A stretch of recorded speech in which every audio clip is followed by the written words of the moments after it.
हैं भूमि की अवनति, इसको कहते हैं लैंड डिग्रेडेशन या डिग्रेडेशन ऑफ लैंड, कुछ भी कह सकते हो। भूमि की अवनति का क्या मतलब होता है ये भी, और इसके कारण बताइए कि लैंड डिग्रेडेशन क्यों होता है। ये 3 नंबर का क्वेश्चन है, एग्ज़ाम में बहुत बारी पूछा जाता है। तो इसका मतलब होता है, ये भाई ज़मीन से रिलेटेड प्रॉब्लम लग रही है, भूमि अवनति, ठीक है, ये हम यहाँ पे लिखते हैं। लैंड डिग्रेडेशन इसको कहते हैं, इसका क्या मतलब होता है और इसके आखिर क्या कारण है। तो लैंड डिग्रेडेशन का मतलब होता है, इसका अगर हम अर्थ यहाँ पे लिखते हैं, इसका मतलब है भूमि का उपजाऊपन, भूमि का उपजाऊपन आप लिख सकते हो, ठीक है, या उपजाऊपन आप ना लिख पाओ, उपजाऊपन, उपजाऊ मैं ही ना लिख पा रहा, भूमि का उपजाऊपन, ठीक है, ये लिखना चाहते हो ये लिख सकते हो, या उत्पादकता लिखना चाहते हो तो उत्पादकता भी लिख सकते हो। जब हम ऐसी हरकतें करते हैं जिससे भूमि का उपजाऊपन या उसकी उत्पादकता पे इफ़ेक्ट पड़ता है, उत्पादकता, इसकी उपजाऊपन या इसकी उत्पादकता की क्षति का मतलब हानि होता है, भूमि का उपजाऊपन या उत्पादकता की क्षति से है, वो सारी की सारी जिसकी वजह से क्या हो रहा है, वो सारी की सारी एक्टिविटीज़ जिसकी वजह से भूमि का उपजाऊपन या भूमि की उत्पादकता जो है वो कम हो रही है, उसको भाई क्या कहते हैं, उसको भाई हम जो है लैंड डिग्रेडेशन या डिग्रेडेशन ऑफ लैंड कहते हैं, भूमि की अवनति। हमें ये पढ़ना है कि भाई ऐसा क्यों हो रहा है, मिट्टी का उपजाऊपन वो कौन कौन से रीजंस हैं, वो कौन कौन से कारण हैं जिसकी वजह से भूमि का उपजाऊपन ख़त्म हो रहा है। तो इसके कारण जो हैं बहुत ही ज़्यादा ध्यान से समझेंगे, इसके कारण जो हैं बहुत ही ज़्यादा इम्पॉर्टेंट हैं, एग्ज़ाम में कई बारी जो है पूछे जाते हैं। तो इनके कारणों की अगर हम बात करते हैं तो इसके अंदर सबसे पहला कारण है, वन उन्मूलन। क्या है इसके अंदर सबसे पहला कारण? सबसे पहला जो इसके अंदर कारण है वो है आपका वन उन्मूलन। इसका मतलब क्या होता है? इसका मतलब होता है पेड़ों का ज़्यादा से ज़्यादा कटाव। क्या होता है इसका मतलब? वन उन्मूलन का मतलब होता है पेड़ों का ज़्यादा से ज़्यादा कटाव। वन उन्मूलन की वजह से भूमि का उपजाऊपन जो है क्या हो जाता है, भूमि का उपजाऊपन जो है वो ख़त्म हो जाता है या ख़राब हो जाता है या उससे हानि होती है। क्वेश्चन है भाई ऐसा कैसे? पेड़ों के कटने से भूमि का क्या लेना देना है? पेड़ के कटने से भूमि का जो है क्या होगा? तो अगला जो वर्ड है यहाँ पे ज़रा आप समझेंगे, इसको कहते हैं मृदा अपरदन। क्या कहते हैं इसको? मृदा अपरदन। इसका दूसरा रीज़न है, इसको इंग्लिश में जो है बेटा सॉइल इरोज़न कहते हैं। सॉइल इरोज़न, सॉइल इरोज़न का मतलब है, मृदा का मतलब क्या होता है? मिट्टी, ठीक है। तो मृदा अपरदन जो है वो क्यों होती है, पहले आप ये ज़रा समझिए। मृदा अपरदन का मतलब क्या होता है? जो मिट्टी जो होती है ना, बहुत ही ज़्यादा ध्यान से सुनेंगे, जो मिट्टी होती है उसमें क्या होता है, उसमें अलग अलग लेयर्स होती हैं, ठीक है। मिट्टी में कई सारी लेयर्स होती हैं। तो जो सबसे ऊपर वाली जो लेयर होती है, ये इसको हम क्या बोलते हैं? इसको जो है ऊपरी सतह कहते हैं। क्या कहते हैं इसको? इसको हम जो है ऊपरी सतह कहते हैं भूमि की। और सारी की सारी इम्पोर्टेंस इस ऊपरी लेयर की ही होती है, क्योंकि इस ऊपरी लेयर के अंदर क्या होता है, इस ऊपरी लेयर के अंदर कई सारे पोषक तत्व होते हैं जो कि क्या करते हैं, ये पोषक तत्व जो है पौधों के विकास में अपना योगदान देते हैं या भूमि की उपजाऊपन उत्पादकता को बनाए रखते हैं। इन पोषक तत्वों के अंदर आप ये कह सकते हो, यहाँ पे मैं लिख देता हूँ, इन पोषक तत्वों के अंदर क्या क्या चीज़ें आती हैं। इन पोषक तत्वों के अंदर लाइक नाइट्रोजन है, ठीक है, इसके अंदर पोटेशियम है, फास्फोरस है, ये सारी की सारी चीज़ें इसके अंदर आती हैं जो कि भूमि का उपजाऊपन, पौधों के विकास, इन सब में हेल्प करती हैं।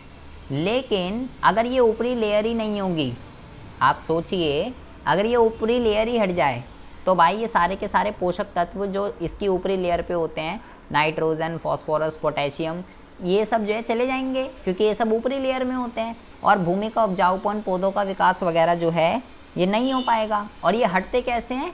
मृदा अपरदन की वजह से। और ये किसके कारण होती है? जैसे कि लाइक तेज हवाएं चल रही हैं, ये जो है जैसे कि तेज हवाएं चल रही हैं और बाढ़ आ गई, तो इन सब रीज़न की वजह से क्या होता है? सॉइल इरोजन होता है। अगर बेटा सोचो, पेड़ अगर होते तो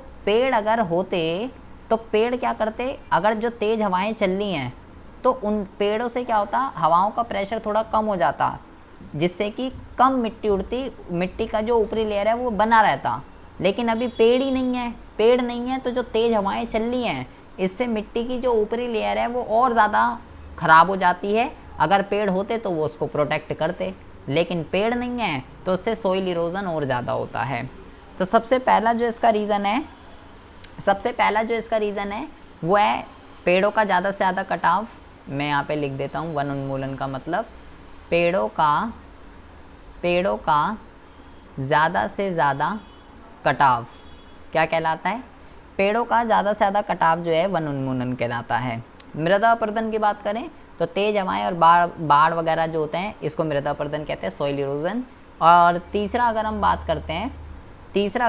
करते हैं इसको कहते हैं पानी का जमाव। अगर बेटा कहीं भी पानी का जमाव हो जाता है तो इससे भी मिट्टी की जो ऊपरी लेयर होती है वो जो है ख़राब हो जाती है। इससे क्या होता है? इससे जो है मिट्टी की ऊपरी लेयर सारी की सारी ख़राब हो जाती है, और मिट्टी में क्या होता है? मिट्टी में जो है खारापन व नमकीनपन जो है आ जाता है। खारापन और नमकीनपन आ जाता है, और ऊपरी सतह को क्या कर देता है? ऊपरी सतह को जो है ख़त्म कर देता है। तो सारे के सारे पोषक तत्व चले गए, मिट्टी ख़राब हो गई, जिससे कि भूमि का उपजाऊपन और पौधे के विकास में जो है बाधा उत्पन्न होती है। तो सबसे पहला जो रीज़न है वो है पेड़ों का ज़्यादा से ज़्यादा कटाव। दूसरा जो इसका रीज़न है वो है मृदा अपरदन। तीसरा जो इसका रीज़न है ये है पानी का जमाव। चौथा जो इसका रीज़न है वो है बेटा कि यहाँ पे आप लिखेंगे चौथा इसका रीज़न रासायनिक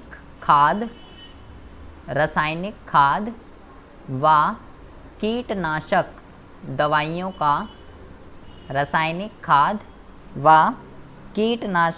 दवाइयों का अत्यधिक प्रयोग।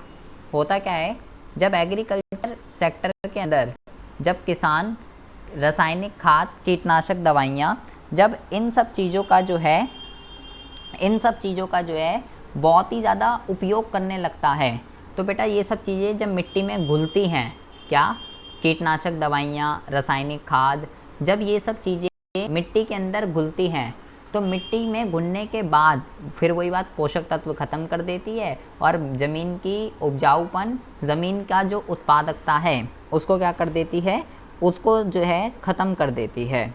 ठीक है जी, ये इसका जो है अगला रीज़न है, रासायनिक खाद और कीटनाशक दवाइयों का अत्यधिक उपयोग। पाँचवा आप यहाँ पे लिखेंगे कि जीवन निर्वाह के लिए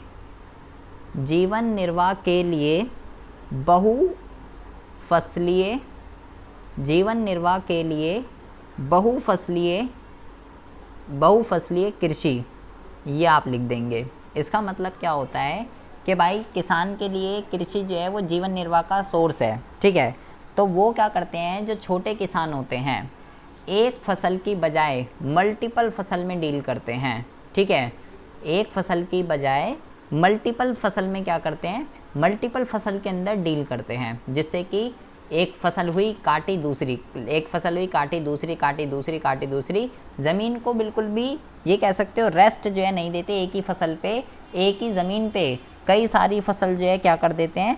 कई सारी फसल जो है लगा देते हैं। तो जब मल्टी फार्मिंग करता है, बहुफसल जो है, जब किसान, छोटा किसान जब मल्टी फार्मिंग करने लग जाता है, क्योंकि जीवन निर्वाह के लिए कुछ ना कुछ तो करना पड़ेगा, एक फसल के ऊपर जो है डिपेंड नहीं रह सकता। तो जीवन निर्वाह के लिए जब बहुफसल प्रणाली का उपयोग करता है तो उसको हम क्या कहते हैं?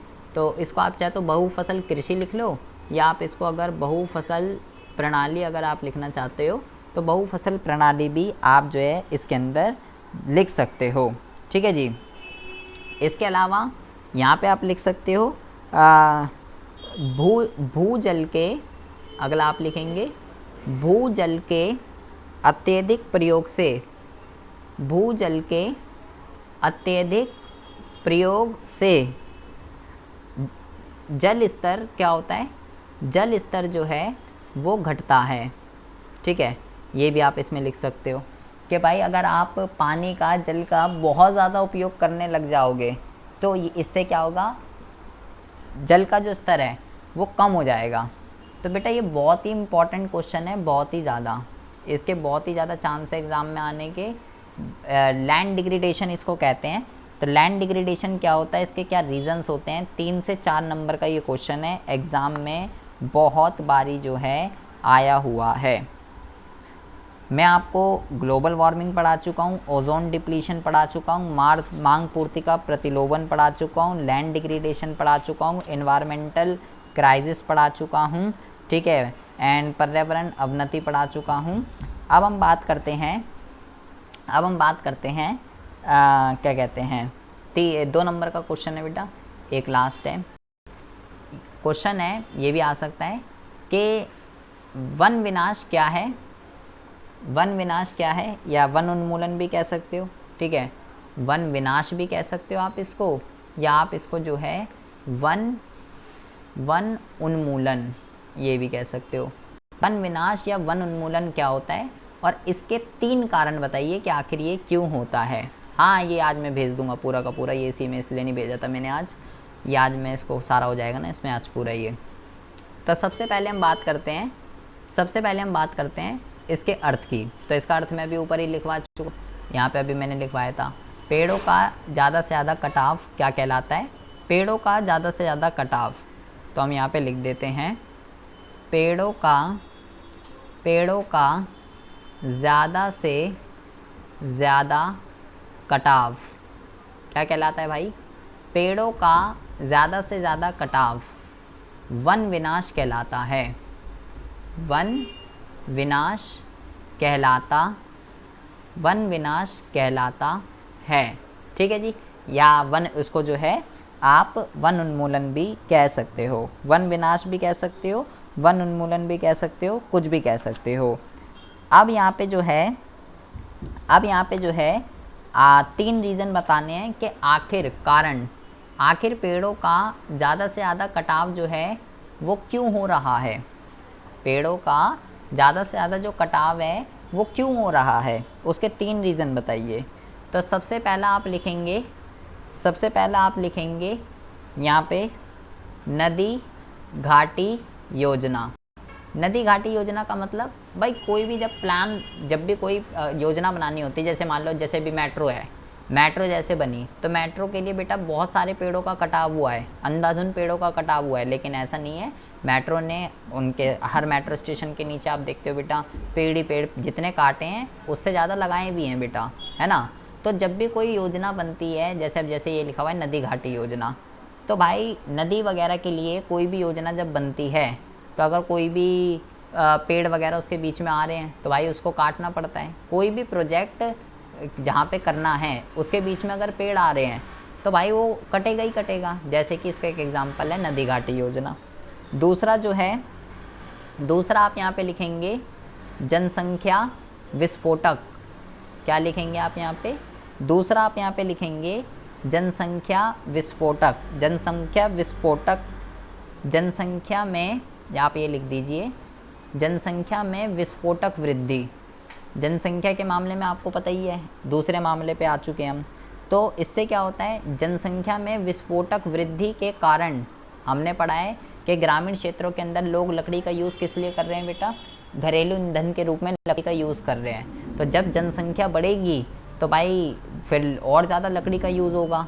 तो जनसंख्या में विस्फोटक वृद्धि के कारण लकड़ी का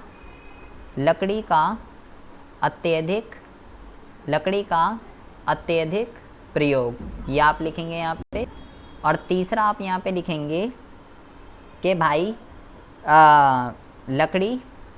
तीसरा आप यहाँ पे लिखेंगे छोटे अगर लिखना चाहते हो।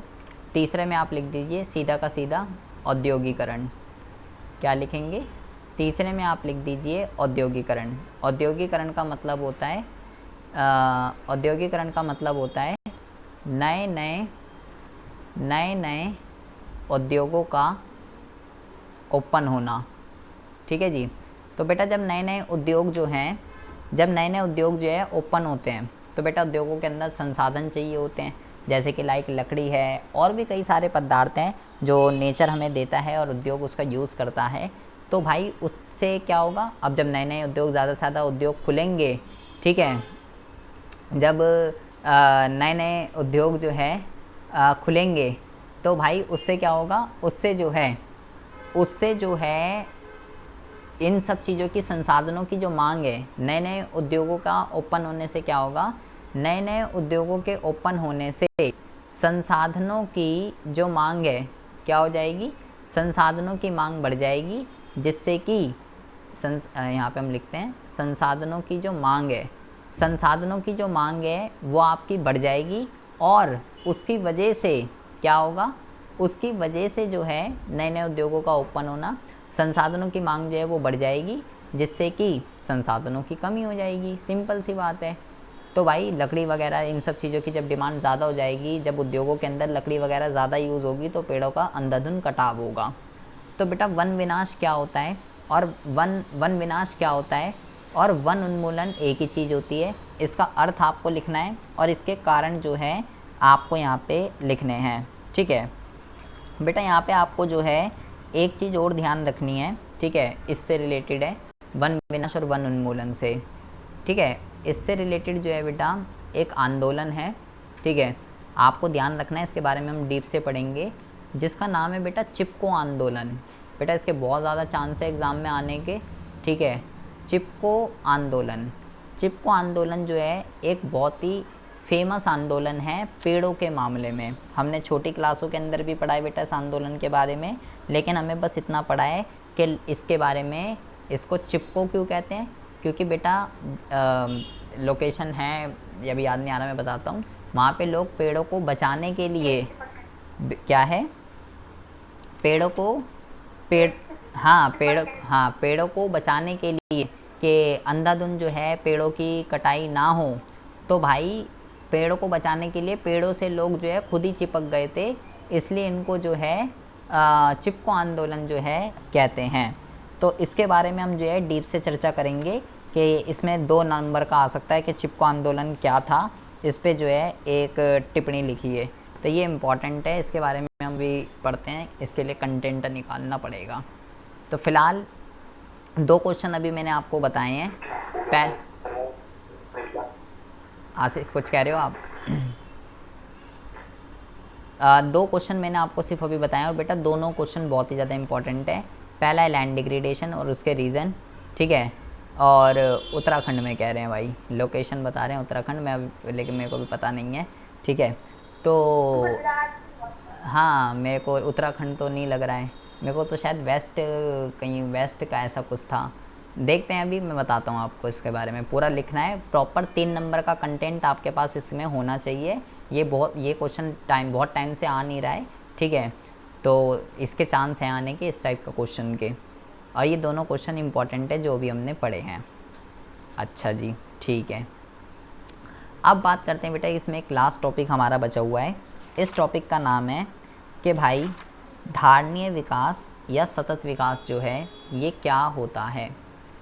धारणीय विकास या इसी को आप जो है सतत विकास भी कह सकते हो, ये क्या होता है बेटा। इम्पॉर्टेंट टॉपिक है, हम इस चैप्टर में केवल, बचा तो कुछ है नहीं, इम्पॉर्टेंट ही पढ़ रहे हैं सब कुछ। ये सारे के सारे टॉपिक एग्ज़ाम में बहुत बारी जो है आए हुए हैं। देखिए जी, इसका मतलब ये होता है कि भाई अगर किसी भी देश को आर्थिक विकास करना है, बहुत ज़्यादा ध्यान से सुनिएगा, अगर किसी भी देश को आर्थिक विकास करना है तो भाई जिसको जो करना है वो करिए, कोई दिक्कत वाली बात नहीं है। ठीक है, लेकिन दो चीज़ों को आप ध्यान में रखिए, दो चीज़ों को आप जो है ध्यान में रखिए।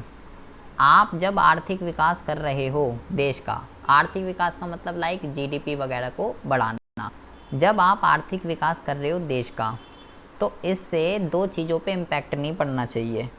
पहला प्राकृतिक संसाधन, पहला जो है प्राकृतिक संसाधन, और दूसरा जो है पर्यावरण। दूसरा क्या है? दूसरा है पर्यावरण। आपको आर्थिक विकास करना है, आप करिए। आप अपनी जीडीपी को बढ़ाने के लिए, आप अपनी जीडीपी को बढ़ाने के लिए जो भी आपको एफर्ट्स करने हैं, जो भी आपको प्रयत्न करने हैं, करिए, कोई दिक्कत नहीं है। लेकिन इन दो बातों का ध्यान में रखिए। पहला क्या है? पहला जो है बेटा प्राकृतिक संसाधन, और दूसरा जो है वो है पर्यावरण। इन दोनों को हानि नहीं होनी चाहिए, इन दोनों को हानि नहीं होनी चाहिए। अगर बेटा आप अपना आर्थिक विकास कर रहे हो, अपनी जीडीपी को बढ़ा रहे हो, लेकिन आप पर्यावरण को भी नुकसान पहुंचा रहे हो और प्राकृतिक संसाधनों का भी क्या कर रहे हो, और प्राकृतिक संसाधनों का भी क्या कर रहे हो, आप शोषण कर रहे हो, अंधाधुंध उपयोग कर रहे हो। भावी आने वाली जनरेशन का क्या होगा, आप उसके बारे में कुछ सोच ही नहीं रहे, बस अभी लगे पड़े हो। तो भाई ये भाई सतत विकास धारणीय विकास नहीं कहलाता। सतत विकास और धारणीय विकास इस बात पे फोकस करता है कि अगर आप को देश का आर्थिक विकास करना है, अगर आपको देश का आर्थिक विकास करना है तो आप कीजिए, अपनी जीडीपी को बढ़ाइए। लेकिन ठीक है, आप जीडीपी को बढ़ाइए, कोई दिक्कत नहीं है। एक तो वर्तमान की पीढ़ी जो अभी की जनरेशन है वो, और भावी पीढ़ी जो आने वाली जनरेशन जो आएगी, वर्तमान की पीढ़ी और भावी की पीढ़ी जो दोनों आएगी, आप इन दोनों की जीवन की गुणवत्ता में क्या करो, आप इन दोनों की जीवन की गुणवत्ता में वृद्धि करो, कोई दिक्कत नहीं है। करंट का भी ध्यान रखो, फ्यूचर का भी ध्यान रखो, और ये भी ध्यान रखिए कि मेरे भाई एनवायरनमेंट और नेचुरल रिसोर्सेस, इनको हानि नहीं होनी चाहिए। मतलब कि आप संसाधनों का यूज़ कुछ इस तरीके से करिए कि जो आने वाली जनरेशन है, जो आने वाली जनरेशन है उसके लिए कुछ ना कुछ संसाधन बचे रहें। पता चला आने वाले टाइम में दुनिया कहती है पेट्रोल क्या होता है, कोयला क्या होता है, ये पता ही नहीं जी। अगर हम पेट्रोल कोयला, क्योंकि अभी हमने पढ़ा भाई इनको अगर हम अंधाधुंध यूज़ करेंगे तो ये ख़त्म हो जाएंगे। तो अगर हम इसी तरीके से इनका यूज़ करते रहे तो आने वाली पीढ़ी इसका यूज़ ही नहीं कर पाएगी। ठीक है, तो आने वाली जब पीढ़ी इसका यूज़ नहीं कर पाएगी, आप अभी तो अपना विकास करने के लिए इसका अंधाधुंध कर रहे हो, लेकिन आने वाली पीढ़ी के लिए नुकसान पहुंचा रहे हो। आप आने वाली पीढ़ी की आवश्यकता को आप नुकसान पहुंचा रहे हो, आने वाली पीढ़ी के लिए आप संसाधन कम कर रहे हो। तो ये चीज़ धारणीय विकास नहीं कहलाती। धारणीय विकास दोनों चीज़ों को फोकस करके चलती है कि करंट की जनरेशन और फ्यूचर की जनरेशन दोनों को ध्यान रखना है भाई, करंट की भी और फ्यूचर की भी, दोनों को ध्यान रखना है। और इन्वायरमेंट भी जो है पॉल्यूटेड नहीं होना चाहिए। प्राकृतिक संसाधनों का इस तरीके ये से यूज़ कीजिए, दोनों पीढ़ियाँ मज़े ले सकें, आने वाली भी और अभी की भी। और भाई इन्वायरमेंट को कम से कम पॉल्यूटेड कीजिए, इन दोनों चीज़ों को हानि नहीं होनी चाहिए। अगर आपने इन दोनों चीज़ों को हानि पहुँचाए बिना वर्तमान और भावी दोनों पीढ़ियों की जीवन की गुणवत्ता में वृद्धि कर दी, मतलब दोनों ही पीढ़ियों की क्वालिटी ऑफ लाइफ को इंक्रीज कर दिया, तो हम बोलेंगे कि भाई देश ने जो है धारणीय विकास और सतत विकास को जो है फॉलो किया है। तो आखिर मुझे ऐसा क्या करना पड़ेगा कि मेरा आर्थिक विकास भी हो जाए, वर्तमान और भावी पीढ़ी दोनों की जीवन की गुणवत्ता में सुधार हो जाए, और इन दोनों चीज़ों को, एनवायरनमेंट और प्राकृतिक संसाधन, इन दोनों को कोई हानि भी ना हो। ऐसा क्या करना पड़ेगा, ऐसी क्या रणनीतियाँ, क्या स्ट्रैटेजीज़ मेरे को फॉलो करनी पड़ेंगी सतत विकास के लिए कि जो मैं चाहता हूँ, ये जो ऊपर हमने पढ़ा है, ये पॉसिबल हो जाए। तो हमें पढ़नी है बेटा सतत विकास के लिए हमें किस किस स्ट्रैटेजी को फॉलो करना पड़ता है। टॉपिक ये है, हमको क्या करना पड़ेगा कि यार वर्तमान और भावी दोनों की क्वालिटी ऑफ लाइफ जो है ये भी सही हो जाए, और पर्यावरण जो है पर्यावरण को नुकसान भी ना हो और ना प्राकृतिक संसाधनों को नुकसान हो, सब कुछ ओके हो जाए और देश आर्थिक विकास भी कर ले। ऐसा में क्या क्या स्ट्रैटेजीज़ को हमको जो है फॉलो करना पड़ेगा। तो इसकी स्ट्रैटेजीज़ बहुत ही ज़्यादा इम्पॉर्टेंट है। टॉपिक का नाम है रणनीतियाँ। ठीक है, रणनीतियाँ हम जो है पढ़ रहे हैं। ठीक है जी, रणनीतियाँ देखिए ज़रा हमें क्या क्या स्ट्रैटेजीज़ को फॉलो करना पड़ेगा। तो सबसे पहले जो है सबसे पहला पॉइंट हम लिखते हैं यहाँ पे। सबसे पहली बात तो हमको जो है यहाँ पे लिखा हुआ है पर्यावरण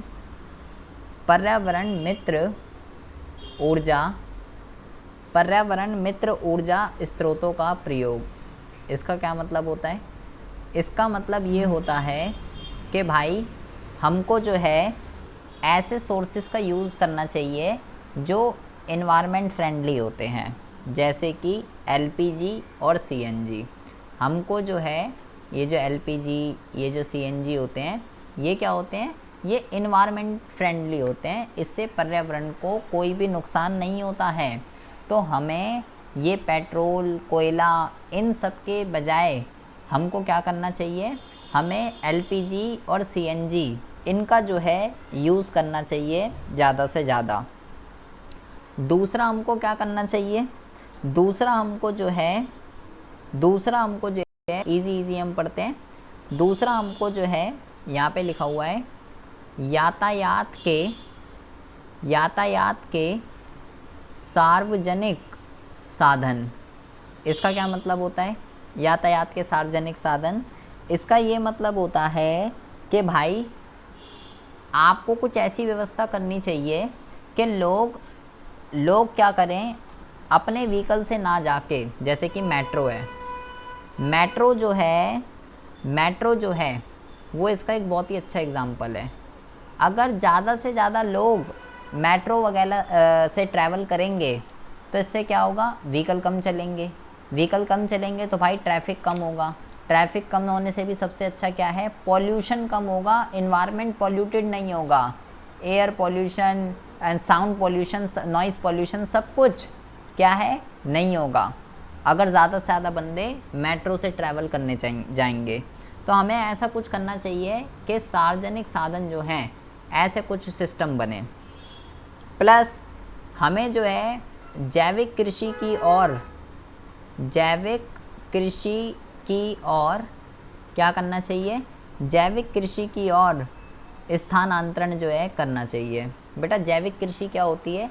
जैविक कृषि का एक ऐसा मेथड होता है जो कि फोकस करती है कि भाई ये नई चीज़ें जो मार्केट के अंदर नई खाद, उर्वरक, कीटनाशक दवाइयाँ, ये जितनी भी चीज़ें आ रही हैं इन सब चीज़ों का आपको यूज़ नहीं करना चाहिए। परंपरागत तरीके से खेती करना क्या कहलाता है? परंपरागत तरीके से खेती करना आपका कहलाता है जैविक कृषि। तो अभी हमने पढ़ा है पीछे कि भाई जब हम ज़्यादा से ज़्यादा रासायनिक खाद, कीटनाशक दवाइयाँ जब इनका हम ज़्यादा से ज़्यादा यूज़ करते हैं तो इससे क्या होता है? ये मिट्टी के अंदर घुलती हैं और मिट्टी का उपजाऊपन वगैरह जो है ये सब कुछ क्या कर देती है? ये सब कुछ ख़त्म कर देती है। तो भाई इससे बढ़िया है जैविक कृषि से जो है क्या कीजिए? जैविक कृषि से जो है आप खेती कीजिए। फोर्थ पॉइंट में लिखा हुआ है कि आप क्या कीजिए? आप जो है सूरज की किरणों को जो है सौर ऊर्जा में परिवर्तित कीजिए और सौर ऊर्जा को जो है विद्युत शक्ति के अंदर जो है रूपांतरण कीजिए। ये बेटा बहुत ही इम्पॉर्टेंट है।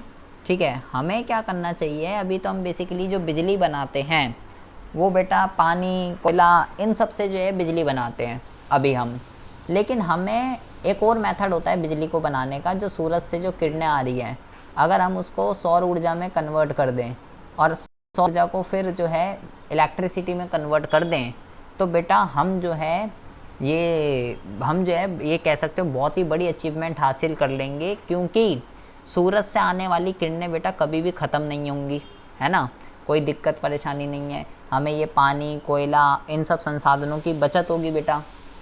लेकिन हम इस मामले में सूरज की किरणों को सौर ऊर्जा में और सौर ऊर्जा को इलेक्ट्रिसिटी के कन्वर्जन में, इस मामले में अभी हम, ठीक है सफलता तो मिली है लेकिन इतनी ज़्यादा नहीं मिली है। अभी यहाँ पे हमारे पास नॉलेज की, तकनीक की, इन सब चीज़ों की क्या है, इन सब चीज़ों की कमी है। जब हमारे पास नॉलेज, टेक्नोलॉजी और आ जाएगी तब हम जो है इस चीज़ को प्रॉपर अप्लाई कर पाएंगे। पांचवा आपको क्या करना पड़ेगा, पांचवा आपको जो है ग्रामीण विकास करना पड़ेगा। गांव में बहुत सारी प्रॉब्लम्स हैं। आपको अगर सतत विकास करना है, धारणीय विकास करना है, तो आपको ग्रामीण विकास पर जो है फोकस करना पड़ेगा। गांव के अंदर जो भी प्रॉब्लम्स हैं, लोग गांव से शहरों की तरफ आए ही ना, गांव में ही सारी चीज़ें वो उपलब्ध कराइए जो गांव के लोगों को चाहिए। तो भाई आपको जो है धारणीय विकास और सतत विकास जो है वो पॉसिबल हो जाएगा। इसके अलावा आप जो है साधन दक्ष तकनीक का यूज़ कीजिए। साधन दक्ष तकनीक, साधन दक्ष तकनीक का क्या मतलब होता है? साधन दक्ष तकनीक का मतलब होता है कि भाई आप जो है ना ऐसा कोई साधन लाइए कि एक ही साधन से ज़्यादा प्रोडक्शन हो। एक साधन की इकाई से, मतलब एक ही ऐसी कोई टेक्नोलॉजी लेके आओ कि एक ही मशीन ज़्यादा से ज़्यादा क्या कर सके, ज़्यादा से ज़्यादा जो है प्रोडक्शन करने में कैपेबल हो। इसके अलावा आपको क्या करना चाहिए, इसके अलावा अगर आपको धारणीय विकास और सतत विकास करना है तो आपको जो है यहाँ पे पर्यावरण से, यहाँ पे आप लिख दे देंगे पर्यावरण से संबंधित कठोर कानून। आपको जो है इंडिया में दिक्कत क्या है, कानून तो बनता है लेकिन उसका पालन कोई नहीं करता। जहाँ पे भी लिखा होगा नो पार्किंग, वहीं गाड़ी खड़ी करेगा बंदा, आजा रोक ले।